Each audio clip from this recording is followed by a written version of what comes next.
This episode is brought to you by Indeed. Stop waiting around for the perfect candidate. Instead, use Indeed sponsored jobs to find the right people with the right skills fast. It's a simple way to make sure your listing is the first candidates see. According to Indeed data, sponsored jobs have 4 times more applicants than non-sponsored jobs. So go build your dream team today with Indeed. Get a $75 sponsored job credit at Indeed.com/podcast. Terms and conditions apply.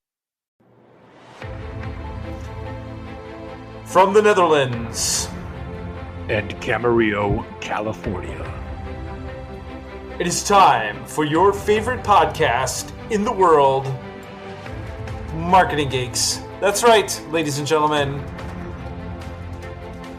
Not only that, ladies and gentlemen, but these are the 2 people that invented marketing, along with Al Gore inventing the internet. We are the founders.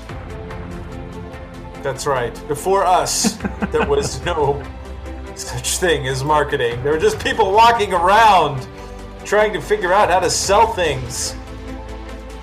And that might be taking it one step too far. But you know, we are marketing geeks, and we need to step into our greatness, don't we? We got an excellent show lined up for you, ladies and gentlemen. Today, we are going to get into some really excellent learning territory for you.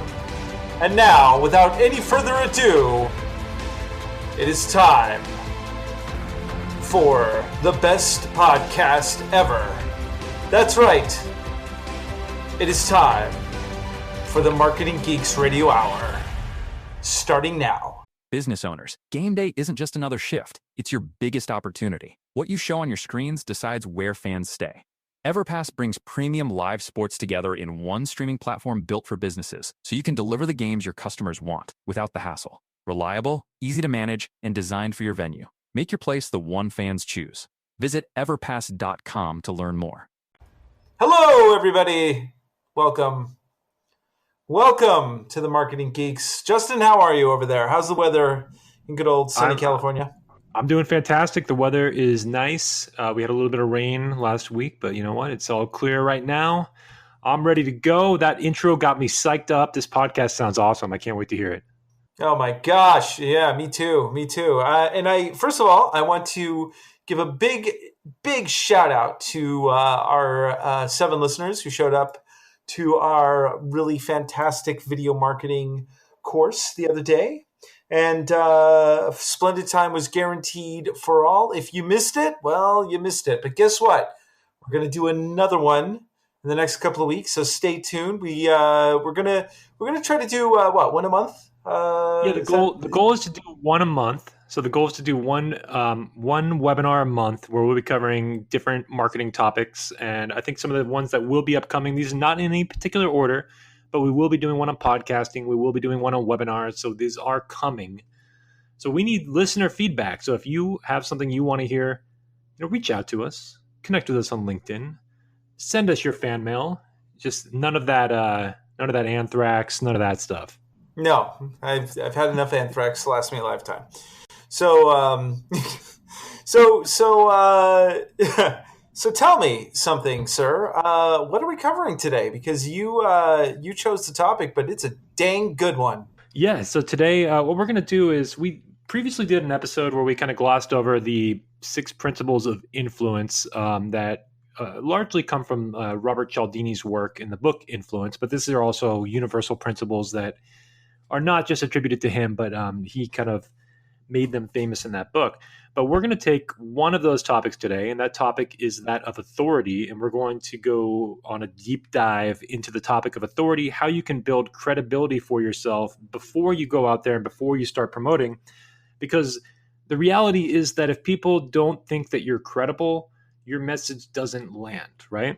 So we want to help you to build your authority, build your credibility, position yourself in a way that you are the thought leader, you are the person that they want to go to solve their problem. So I've said in a prior episode that business is about you take somebody that has a problem and you take them from that state of uncertainty and having a problem to a state of having that problem solved where they are now thriving. So in order to get them from state A to state B, they first need to know, like, and trust you. So how can we accelerate that process of them knowing, liking, and trusting you? And what are the strategies to do that? So we're going to cover that today. And this goes across the board if you're marketing for yourself or you're marketing for a company because you're like a digital marketer. These are some just techniques that you really want to keep in mind as you start to help somebody or help yourself to create influence, so you can really get the get people attracted to you and what you do. And this is one of the most important things that I personally use, because not only is it good for you if you're a marketer, but it's also good for you to like your own social brand, if you will.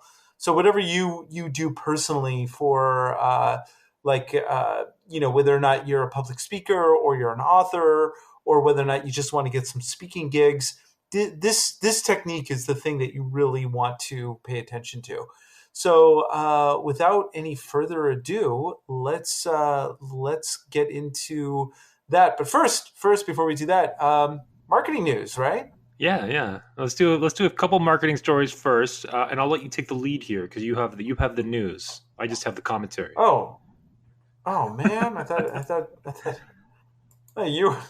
So it's all on me. Thanks a lot. Right. It's all on you, pal. All right. So I just read this interesting story from Marketing Tech News. This is pretty fascinating. 99% of businesses plan to up digital marketing spend this year. Now, this is incredible, because if you are a digital marketer, whether you're a freelancer or you own a business, your competitors are going to be paying more attention to digital marketing ad spend. So the statistics are that nearly half, that's 41% of businesses with 100 plus employees, invest more than $500,000 in digital marketing every year. Now think about that. There are so many companies out there that are spending $500,000 or more in digital marketing. And that means that if you are anyone from a freelancer to someone who has their own small agency, there is money out there for you to make, because people are starting to spend a lot more money on digital advertising.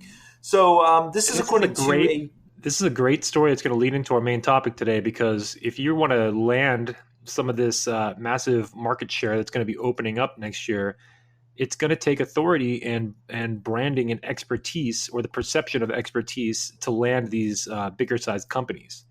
So we're going to go more into how to do that. But that's a great story, because there's huge opportunities out there. And what's nice also is I think there's been an era recently of kind of fake entrepreneurship, where not necessarily fake entrepreneurship, but people that were underqualified trying to break in, and then a lot of those have already faded out because they just don't last over time. So they're able to do that for a short period of time.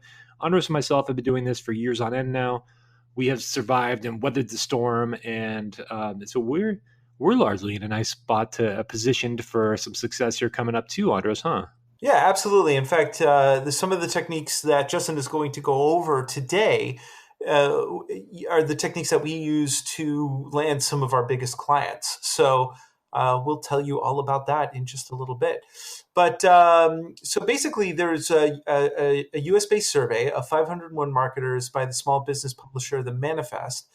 And in a study which set out to discover how companies were investing in digital marketing and how their investments are set to change over the year ahead. And while respondents hailed from a wide mix of seniority levels and companies, more than 3/4, that's 76%, agreed that marketing has changed more over the past 2 years than the entire 50 years before. Now think about that. In 50 years, marketing was done with traditional forms like pamphlets, billboards, flyers, print, and now 99% of the respondents say that they plan to spend at least on one digital marketing channel in the next year. So that also says something interesting, which is a lot of companies are planning on kind of focusing on one specific channel, which would be like a Facebook or a Twitter or some other form, a Google AdWords, or SEO. SEO. Yeah. But before we started recording here, Andros, we had a brief conversation about this, and I would argue that when this article says that marketing has changed that much in the last 2 years, part of that is the fact that a lot of these companies have been a little bit out of touch because marketing has been shifting over the course of about 15 years. Now, the dramatic effects of that 15-year transition have probably come stronger than ever in the last 2 years. So now they're really seeing the effects of it. But, for those of us that have been paying attention and doing the research and training ourselves, again, we're in a good position here because this trend is not new. It's just now in the mainstream. So there's a difference there, though. Yeah, and what some of the data coming back from this particular survey said that nearly 2/3, at 64% of businesses interviewed, said they plan to spend both more time and money on social media marketing, 64%, while optimizing their websites was a priority among 55%. So, as you're saying, SEO is definitely going to be one of those channels. So it's not just social media marketing, but you also have to look at how to optimize your website, especially since Google just changed our algorithm to focus a little bit more on mobile-friendly websites. So that means that, number one, if you are if you have some sort of business and your website is not mobile optimized, or if you are a marketer and you have a client who does not have a mobile optimized site, you have an opportunity there to get more authority and ranking, because if your site is not mobile optimized and not SEO'd correctly, then you're going to be hurt pretty badly. And then, of course, if you wanted to do some other things like create video, in fact, when we did our fantastic webinar last week, I was able to show how in 10 minutes you can rank number one for a particular keyword or key phrase, and that particular keyword or key phrase can be rank in at the very top of your search result. Because remember, in Google search results, video is part of the search results. So creating video can be part of that channel, creating social media marketing, optimizing the website with SEO. But basically, what it comes down to is there is a ton of money to be made doing this sort of work. And if you do it correctly, and we're going to bring you in the coming weeks, we're going to bring you some of these techniques that will help you optimize some of these things. So stick with us. And, if you have any questions, you can always reach out to us on LinkedIn. We get back to everybody. And don't forget, though, that a lot of these companies are probably going to be spending significant budgets on Facebook advertising, Instagram advertising, moving their money there. The thing is, that's a supply and demand channel. So if 99% of companies move their budget to Facebook, the competition goes up, the cost per click goes up, the cost per engagement goes up, and that may not be the ideal platform. Ideally, you want to get ahead of trends, not in the middle of trends. So I actually think that YouTube advertising is going to be an opportunity to move in and get in there while it's still not as popular. And I think even as these companies come on board, I think they're mostly going to spend their budgets on Facebook. So YouTube might be a big play coming up now and next year. Yeah, absolutely. In fact, as more people start abandoning Facebook, YouTube is definitely going to be a good place to invest. In fact, I was just noticing the other day that there are now web stores on YouTube channels. So if you go to a YouTube channel, you can actually now create a web store within a YouTube channel, so people can sell their product directly from their YouTube channel or YouTube video. And that's pretty significant, because now YouTube is turning into a direct sales mechanism. So if you create a video that explains a product, and last week when we did our webinar, I explained how you could take a keyword and get it optimized into the number one search result within just a few minutes. But then if somebody watches, say, a review of your particular product or service, or the product or service of your client, then there's also a web store down. And so if you think about it, so let's say, for instance, you're a small agency or you're a solopreneur doing marketing. If you create a video for somebody and you get it into the search result in the number one spot, and someone watches a how-to video about that product or service, directly underneath that, you can sell stuff. And setting all of that up for a client or doing that yourself, that is money. So, Mm-hmm. these are all things to consider because the landscape literally is changing on a weekly basis. In fact, the next story, this kind of folds into that, is that Google is still obviously the top search engine. In fact, Google is going to pay Apple $9 billion to remain the default search engine on Safari. So, Apple and Google have always had kind of this real love-hate relationship, but Apple's certainly willing to take Google's money to remain the default search engine for Safari, and that just opens up those opportunities for you to get your SEO together. And I'm going to, the next coming weeks, we're going to go over some SEO tips and tricks that are going to help you with your website and your marketing techniques as well. Yeah, absolutely. And I think this is actually money well spent. I think Google understands the value of being the number one search engine. And I mean, it's not even close. Because we talked, Bing I think is Bing number two. I mean, when we're talking about traditional search engines, not counting like YouTube. YouTube is for those of you who don't know, YouTube is actually the second biggest search engine in the world next to Google itself. Yeah, but if we're talking traditional search engines that are like Google and Bing, I think Bing is number two, and it's like 1% of the share of, or less than 1% of the share of Google. So it's not even close. So Google knows what they're doing. Right. They have a dramatic stranglehold on the search game, and so I think it's money well spent, and I think it's smart. And I mean, I use iPhone and I like Google, so there's a synergy there. So why mess with it?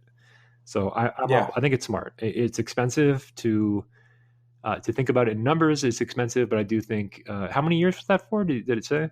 Let's see. No, it didn't really say here. It just said, 4 years. 4 years. Okay. Well, so if for $9 billion for 4 years, that's 2.25. Well, and according to this article, this is from Search Engine Land.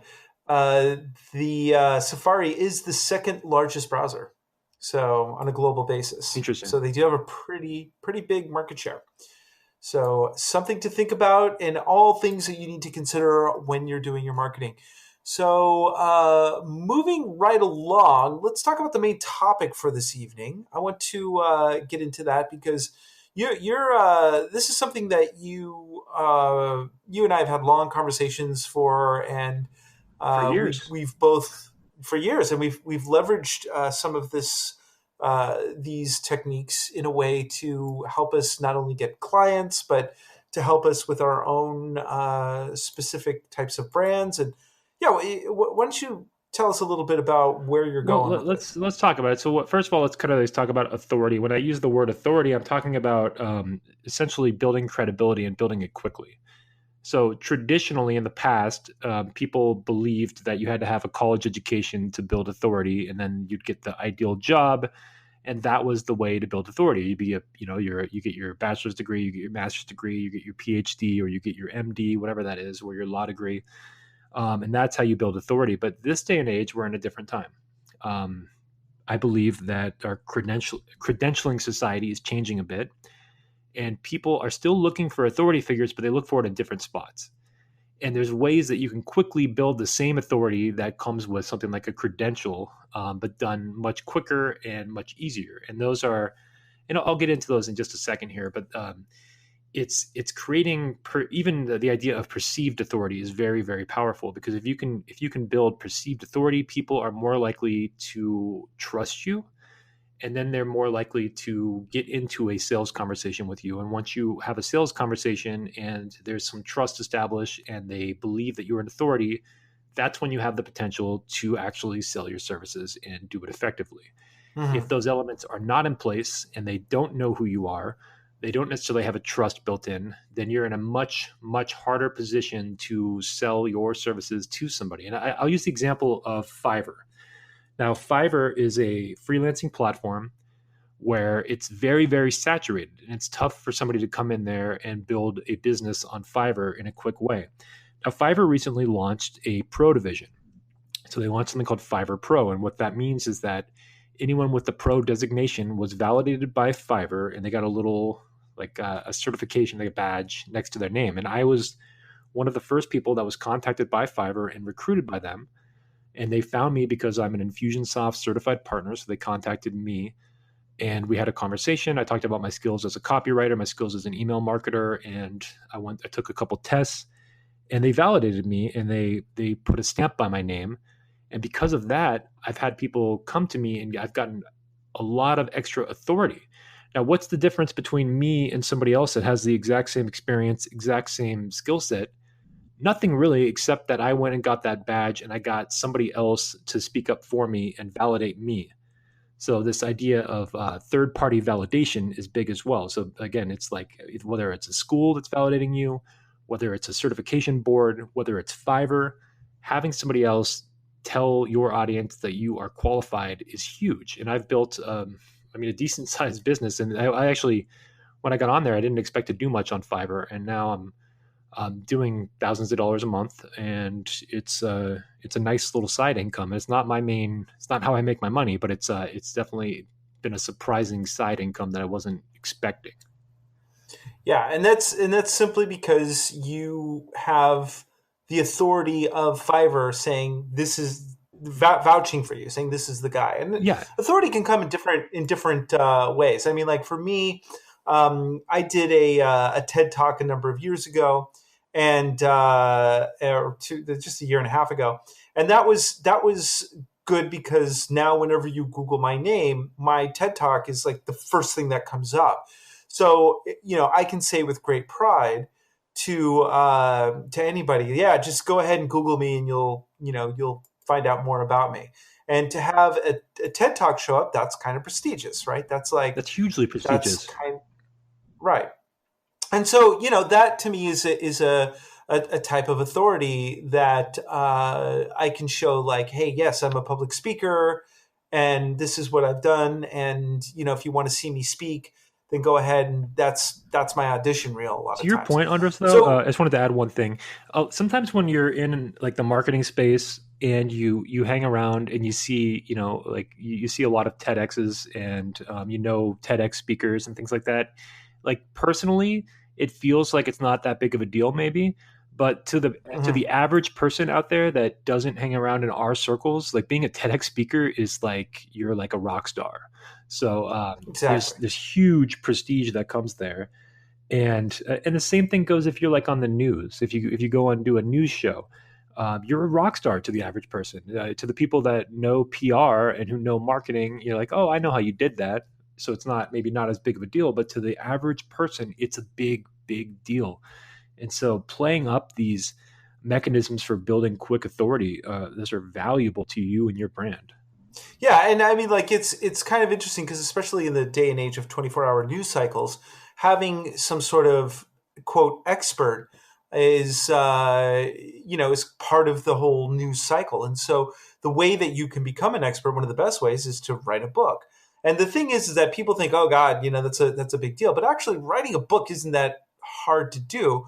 You only need 100 pages, and you only need to have it, on Amazon about a certain particular subject.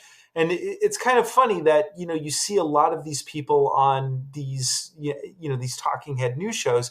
And sometimes you find out later that they actually aren't quite the expert that they say they are. So, these news channels don't really care if you're vetted or not. They care really if you're a good speaker. Of course, you don't want to be, full of crap. You want to, stand behind what you say. But if you know a particular subject and you can enough to write, say, 100 pages on it or do some sort of talk about it, then it's amazing, like the types of doors that can open for you in these particular big time. And you have to know a little bit of PR too, because you have to know how to leverage the book that you just wrote to get on the news. So you do have to know how to the right people to contact. You got to know a little bit about public relations to do this. But yeah, you're right. They're looking for people that are charismatic, that are good speakers, and they want people that have some sort of authority. So if you wrote a book, that's an in. So that's all they need. So you have to have some authority. You can't just be a talking head for no reason. You have to have something, and writing a book is enough. That's enough.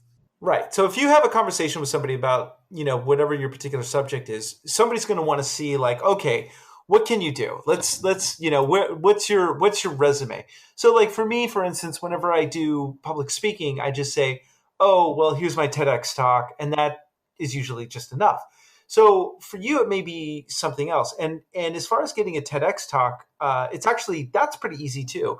If you go to your local TEDx, usually most major cities have some sort of TEDx event, just sign up for it. And all you have to do is just have a compelling sort of angle. Tell somebody, be willing to talk about something that no one else has thought about before. And there, there's different ways to do that. If you have any questions about it, you can always message me on LinkedIn. I can go over some of the techniques around that. In fact, we should do a show about how to do a TEDx talk at some point. We should, because I volunteered for the back end of it, and you were one of the featured speakers, and so we both know a fair amount about it. So exactly, and it's quite amazing how easy it is to do. So but the thing is that that's one avenue of getting authority is being able to have that kind of prestige. But then, of course, besides writing a book, you can also do something like, say, have a podcast. So, for instance, one of the things that I've done recently with some of my clients is when they say, well, what kind of thing can you do? I say, well, we can set you up with a podcast. Because if you have a podcast and you have at least 7 followers like we do, then we're a top-rated podcast, Andros. We are a top-rated podcast. We are, and it's because of our 7 listeners that we are. But even if you have maybe say 6 listeners, the fact that you can say, yeah, go on iTunes and you'll see my podcast there. It's like, oh, okay, so this person is doing something. So podcasts, getting on the news, and that again is not such. It's not so hard to do. For instance, if you notice that something in the news is happening that relates to your particular thing that you do, whatever that is, like let's say that you're a specialist in dog breeding, and then you notice that there's a story about some dog breeder that got busted for something, then you can call the local news station and say, hey, I'm a dog breeder. I have an angle that you might be interested in. And that's one of the things is that, especially on the local news stations, they need to fill time. And if they hear that you have an angle and you can comment about a national story, that is going to be very, very good for you because they'll come and they'll like interview you. And then next thing you know, you're on the news. And then you could take that clip and then you could put that on YouTube or you can put that on, your LinkedIn profile. And now you are an authority because the news came and interviewed you, right? So they won't come to you typically. So unless there's something major going on, they won't come to you. So you have to reach out to them. So that's just one of the things that I just want to emphasize is that if you, a lot of this is on you to take action and reach out to them, tell them you're an expert on something that ties into current events. And yeah, you probably can get on the news. And especially if you have something that leverages you as an authority, like a podcast, like a book, like being a public speaker, speaking to big audiences, any of that stuff can be leveraged. Yeah, exactly. So the part of the point here is that you do have to be a bit proactive. You have to be able to step up and say, okay, I'm going to make that call. And, admittedly, some people can't do that. Some people can't make that call. Some people, can't. And that's okay if you can't do that. But, if you're more of an introvert, then you can write a book. You can have a blog. You can find ways to give yourself more authority. And maybe you can send that email. So if you want to get on the news, maybe you could send that email and do that. If that's what you're talking about is having a fear of having the initial conversation, that's a way around that is you can do it via email. Now, if you want to be on the news, you're obviously going to be in front of a camera. So there's some introverts can get around that. But if you're terrified of that, then that's a whole nother conversation. It's time to get into some personal growth work, things like that. Right. But the point is that there's more than one way to position yourself as someone who has authority. So, if being in front of a camera isn't your thing, you can also, be a writer. Also radio shows, even getting on, say, public access or, some sort of radio show where, again, we, in fact, I'm going to put the call out to anybody who wants to be on our show. If you feel you're an authority with something, by all means, contact us. We will put you on our show because we want to have more guests, right? So there's an opportunity right there. And just the fact that we bring you on, you can then say, hey, I was on the world famous Marketing Geeks show. You should listen to this podcast because it's awesome. And I was on it. And, this is one of the things that we really want to impress upon people is that there's sometimes a symbiotic relationship because there's so many hours to fill in media. You can find your space. It's not that hard to do. The other thing, Andros, is that when you go on like local radio or public access, that's probably not going to reach a huge listener base. So it's also on you to make it look like a much bigger deal than maybe it kind of is you kind of know exactly how many people are actually listening. But like when we went on local, when you were living up in Ventura County, we went on local radio shows a couple times together, and we leveraged the shit out of it with Facebook Live. We Facebook Lived us in the radio station recording. We put it all over social media. We shared it with all of our people. We made it a bigger deal than it probably really was, and that's what you have to do, though. You have to leverage it and make it a bigger deal than it even is, because again, to the average person, a lot of people, probably like 95, 99% of people never go on the radio. They've never been in a radio station. They don't know what that even looks like. So when you do something like that, to them, it's really, really cool. And and it also makes you look more like an expert. So it's leveraging that and then using social media, using your website, using these different tools to make it a bigger deal by doing Exactly. So, and there's nothing wrong with a little bit of puffery. I mean, we've talked a lot about LinkedIn, for instance, and with LinkedIn, as we've often said, that is not a place to be humble. And so, using those things to leverage kind of who you are and what you do, because the thing is that the only difference between, say, a quote unquote expert and someone who just knows a lot of stuff is the fact that one person knows how to, be the expert speaker about this particular subject. And that's, tell people about it too. I mean, Think about like some of these companies that donate $10,000 to charities, and then they spend $1 million to promote the fact that they donated $10,000. I mean, yeah, we're getting into, it's an interesting conversation, but there's, telling people that you do some of this stuff is valuable in business. That's just the reality of the world we live in. It's valuable to spread the word and tell people that you're doing these things. One of my clients is on a media tour right now, and he's been sharing that he is, on all these different local news channels. He's been sharing it all over social media, and it's awesome. But he's had a few people that have commented like, "What are you doing?" You're like, "Well, quit bragging about yourself," kind of those kind of comments. But the reality is, you're going to get some pushback from people like that. But it's the reality is, it's a business necessity to let people know about this. If people are into you and your brand, they'll understand what you're doing, and you're never going to be able to please everybody. So yeah, I understand that you might feel that some of this stuff is puffery, like you said, Andros, and it is in a lot of ways, but it's necessary. It's necessary, yeah. And if you want to build fast authority without a master's, without a PhD, and you want to build it without the traditional ways of getting authority that you needed an MBA in the past, you have to do these things. Absolutely.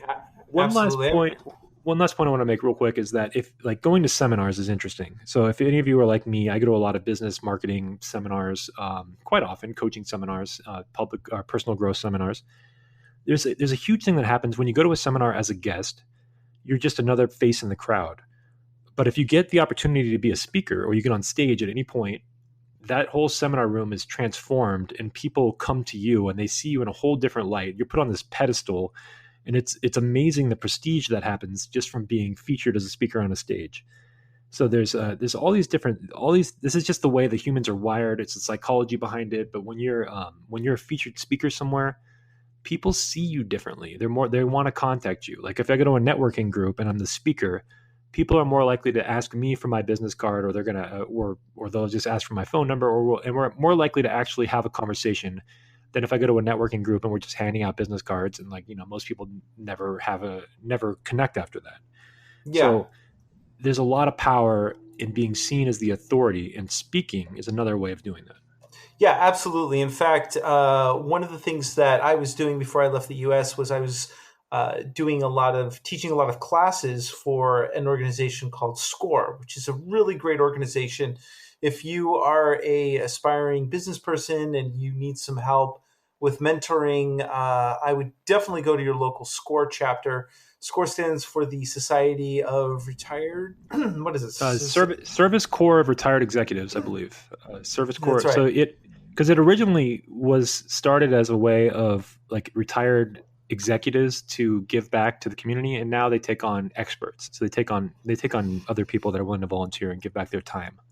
That's right. And so what I did was I noticed that there was a hole in their curriculum. They were teaching classes on on different sort of aspects of negotiation or how to run a business, but they didn't have anybody teaching social media marketing or Facebook marketing. So I just volunteered my time, and people would come, and I would have a room full of 40 or 50 people sometimes, just teaching these classes about Facebook marketing. And at the end of it, people would line up to talk to me, and they'd hand me their business cards, and they'd ask me to give them a call. And that kept me in the chips for a good while there. So again, it was because I positioned my own authority of what I knew how to do, and that was a way to show that I knew what I was doing. And because I was talking to a room full of people just went, "Oh, this guy must know. He must know what he's talking about." So, doing some public speaking, for instance, like if you were to go to the local library and just say, "Hey, I want to run a class on social media marketing or Facebook marketing or how to run a business," you'll get a room full of people in there. And I guarantee you those open doors towards other things. And in fact, I was doing a class. God, where was that? I did a class on something which then led to me getting a bunch of talks with some business organizations. And then when I left, I handed that over to you. And then now you're doing a talk next week, right? Yeah. So you actually introduced me to a few different organizations. One of them was SCORE, but another one was there's the Association of IT Professionals. Mm-hmm. So a few of those have turned into speaking gigs for me. An opportunity since you left the country. I'm the default backup. Yeah. But it's really great because, again, it's one of those things where because I started doing a bunch of public speaking and you were doing some of those with me, it led to all these other opportunities. So because you're an authority in one area, a lot of times those particular things will open up other sort of avenues for you to do other types of public speaking. Yeah. So, again, volunteering your time at like a library or a business organization, or I've even done talks at festivals, different things like that. Once you're on stage and you're talking to a group of people, it changes the energy of who you are because people are looking for you to you for advice and for opening up that type of conversation. So, and then, you take it one step further where you're like, yes, I'm also a published author. I'm also, a TEDx speaker. I'm running a podcast. All of these things, bit by bit, add to your resume. So people go, "Oh yeah, that guy's got a lot going on." So now when I go into a new client, they go, "Well, what have you done? What's your portfolio?" This is part of my portfolio. So developing yourself as an authority around these particular subjects, I cannot recommend it high enough because it's definitely one of the most important things to kind of show that you're that you're in charge of what you know. And funny thing, like having a podcast like we have, there's a lot of people that are, I'll tell people we have a podcast and they'll be like blown away by it, and then they'll probably never listen to it. But it doesn't matter. It's just the fact that we have it and they can validate it by looking at it on iTunes, whether they listen to it or not. It's a big prestige builder. Yeah, so, and same thing with a book. Like if you write a book, 90% of people probably don't read it. Right. So for instance, if you and I we've been working on a book off and on for a little bit, but it's like when we finally finish that book, and people can just go on Amazon and go, "Oh God, they wrote this book." no one's going to read that book. I mean, let's be real, right? I mean, the chances of it actually selling to the point where we're making money on it, it's not going to happen. But the fact that you have a book and you can hand it to somebody and go, hey, I'm going to give you a free copy of my book. Or, if you sign up for my course, you get a free copy of it. Or, hey, just go on Amazon. You can see it there. It really does leverage what you do. And so, that's definitely something that helps. You bring up a great point there, Andros. Like, writing a book is not a short-term solution to wealth. If you're writing a book, you should not think of it as a way of making money. You're writing a book to build authority and prestige. That's the only reason you're doing it. When you go on the news, you're probably not going to make a lot of money going on local news channels and sharing your stuff. But you're going to build authority. You'll be able to create a sizzle reel that can be used for speaker introductions, or on your website, you'll be able to get this amazing footage that'll look amazing. And have all that. There's a lot of this fringe benefits, and you'll be introduced to people that you wouldn't otherwise be introduced to too. Yeah. So these are the reasons that you want to do it. You don't need to write a book. You're not writing a book to have people read it. And I mean, there's probably writers that are in here that maybe that is for you, but the odds are, if you want to make money from a book, it's going to be the authority build that you do, and then having a sales conversation with somebody that saw that you wrote the book, and maybe they read it, maybe they didn't. But it's probably going to lead to those conversations, and that's how you make your money from a book, not from you're not going to just sell copies of it.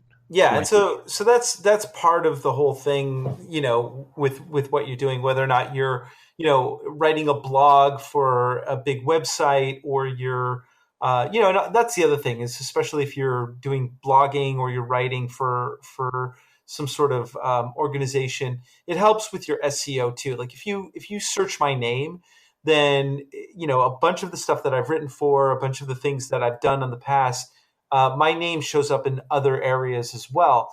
So all you have to do is, and that's what I tell people sometimes, it's like if they want to know more about me, just Google my name. You'll see everything come up there. And I feel pretty good about the authority that I've developed over the years based on my own personal SEO.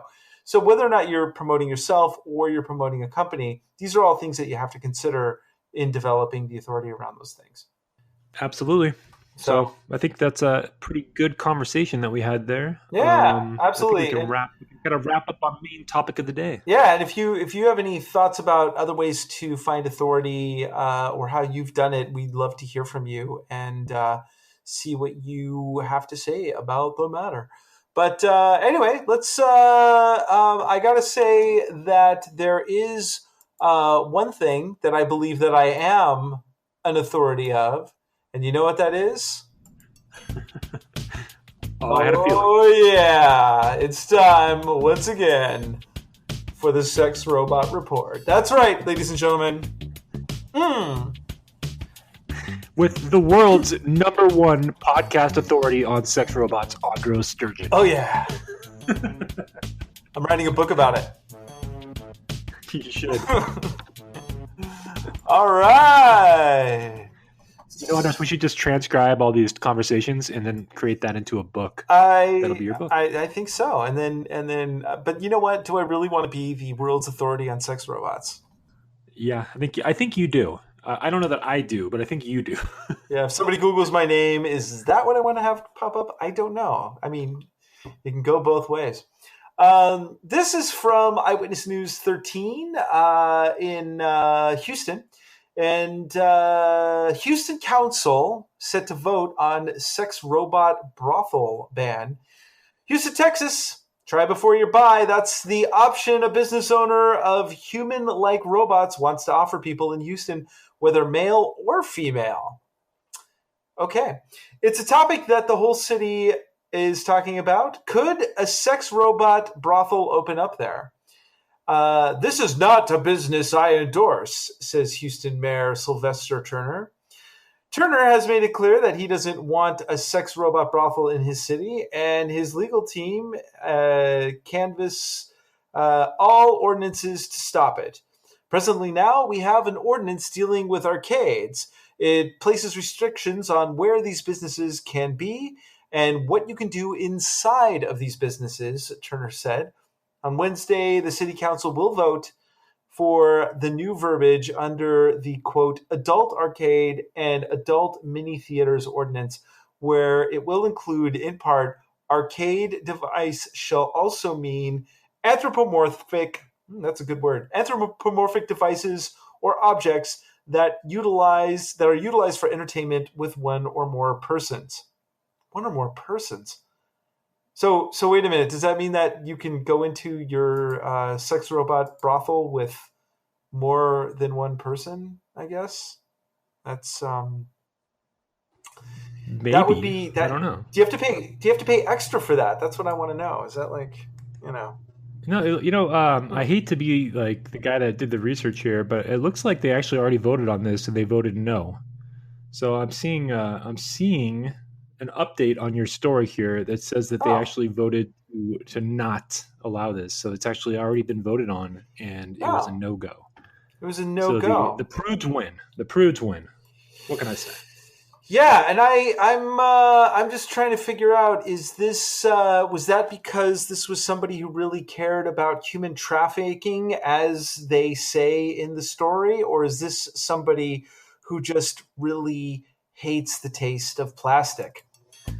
All right, that concludes our sex robot report, ladies and gentlemen. Oh yeah. Stay tuned for another one next week, or whenever we do the next episode.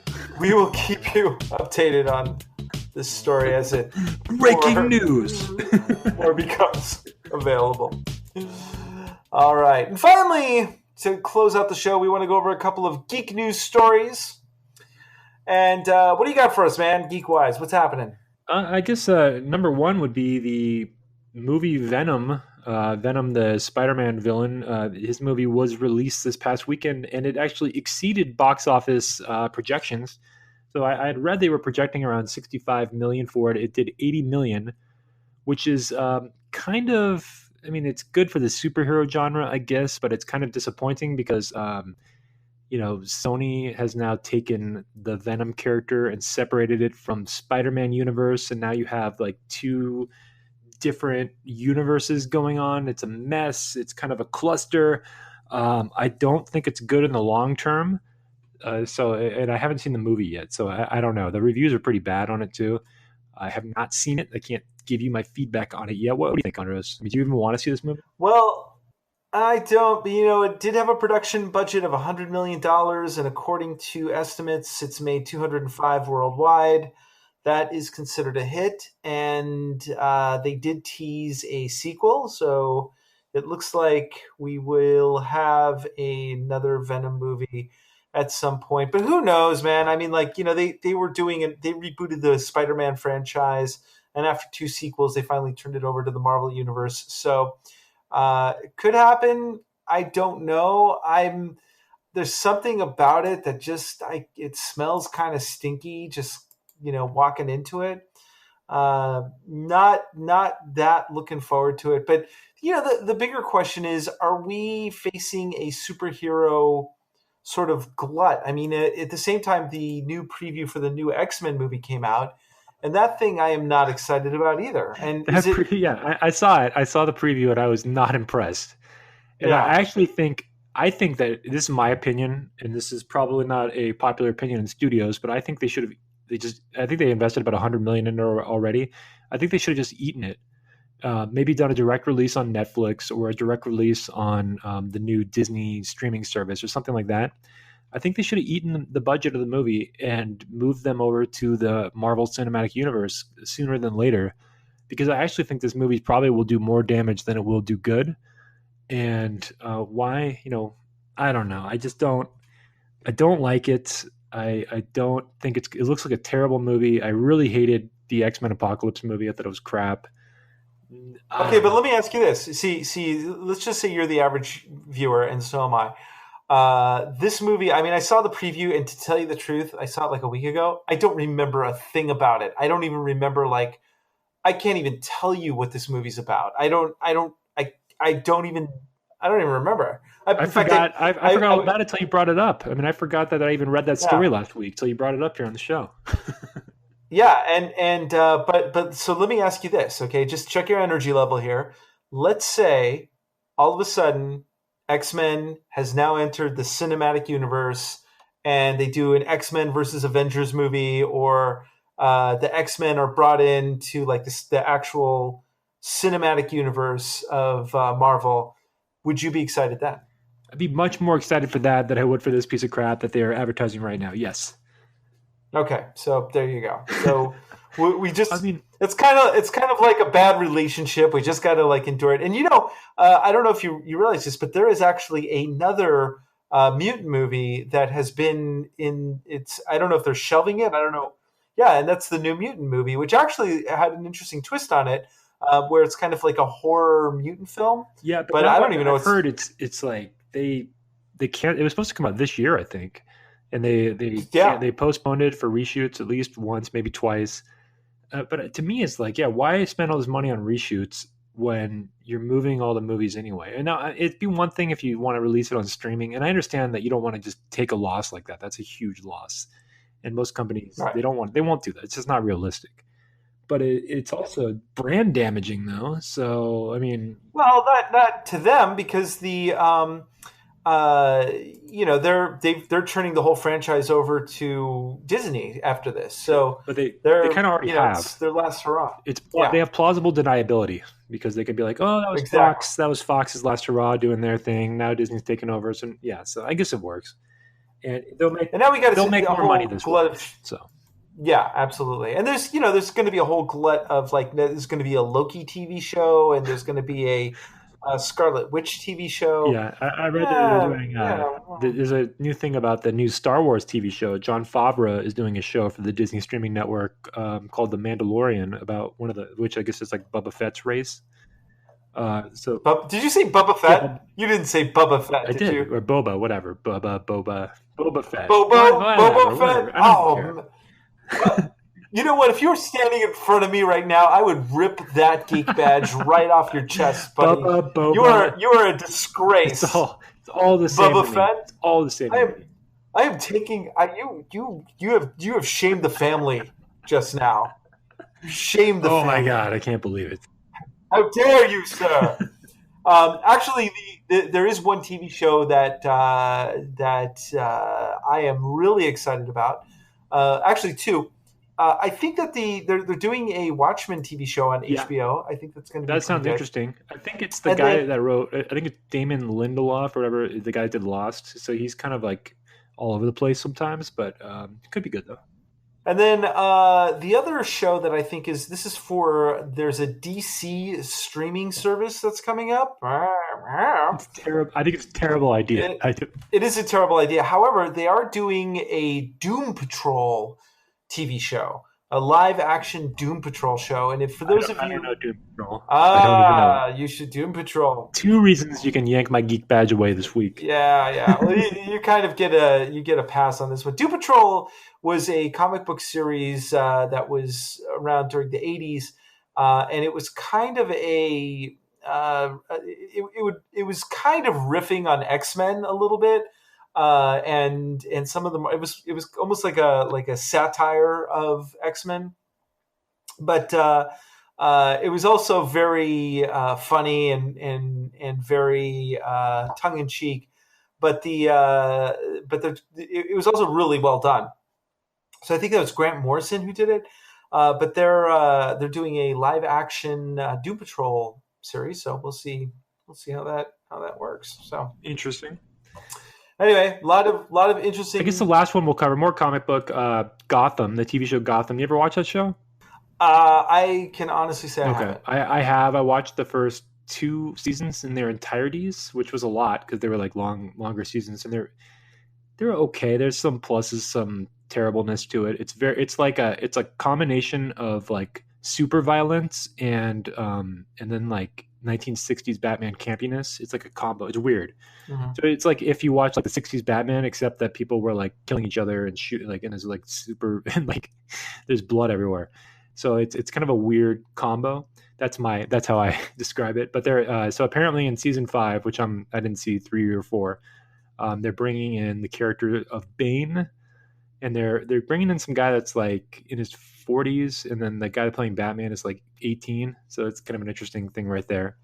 And so they're bringing in a Bane, and then they're also said they're going to bring in Batman officially. So apparently Batman will make an appearance, and this is like a half season because I guess like Fox agreed to renew it for one, so they could wrap up the storylines, but they kind of renewed it without fully renewing it. So this is the end. So this show will be ending. I think they're doing like a 10-episode run instead of the normal 26 or so. I probably won't even watch it, but just wanted to cover it because it's geek. It's Batman. I love Batman. Just not that show. Batman is, it's some of these. I don't like to get involved in these shows. It's actually, I blame Lost because Lost was one of those ones where it started off really good, and about halfway through, I was like, oh God, and then they announced, well, we're going to go to season 5, and then I was kind of in it. I just felt, okay, I just got to go through with it. That's why I brought up that the one of the key writers on Lost is writing the Watchmen series, so that's why I'm like a little skeptical. Yeah, well, it might be one of those ones I have to wait till season 3 to actually get involved. Although one show, I just want to give a shout out to one show I have been watching. It's been out for a little while, but it's on Netflix, Dark, which is a German, it's a cross between Stranger Things and like Twin Peaks. So if you haven't had a chance to see Dark, it's quite interesting. So do check it out. Is it in German or English? It's, well, you can have English overdubbing if you want, but it's in German. Okay. Yeah. Okay, so let me give my 2 shout-outs for shows. Better Call Saul. So the season finale, I believe, airs tonight. So season finale of season 4 already. I love that show. It's one of my favorites that are on right now. And then I finally started watching The Ozarks with Jason Bateman. It's actually pretty good. Just 2 episodes in on Netflix, but I actually quite enjoy it. Oh, interesting. So that's another one that is surprisingly my wife heard some good things about it, so we decided to watch it, and it's good. So far so good anyway. I'm only 2 episodes in. Maybe I'll have more to say about it later on. Okay, I will. So with that, that's all I got. Okay, very good. Well, and with that, we are closing out another episode of the award-winning greatest podcast. It's the number 1 authority in podcasting, and definitely the number 1 podcast on sex robots. That's right. That's right. You probably didn't know that we were an award-winning podcast, did you? You didn't know that. Well, now I do. Yeah. From a highly reputable award-winning award company. That's right. It's that we created. We did not. Oh, that's right. Okay. Next week, we'll have more geek news, and we're going to go over the second part of what is it? It's the next part. Influence tactics. Yeah, the influence tactics. Next part. So stay tuned. And then we're going to have some interesting guests, and we're going to do another webinar and show you how to do some cool stuff. Cool stuff. You heard it here first. Cool stuff. And remember, the third cool thing will shock you. It's from the Netherlands. Camarillo, California, the home of me. It is the Marketing Geeks, ladies and gentlemen. We love you. Thank you to all 7 of our listeners.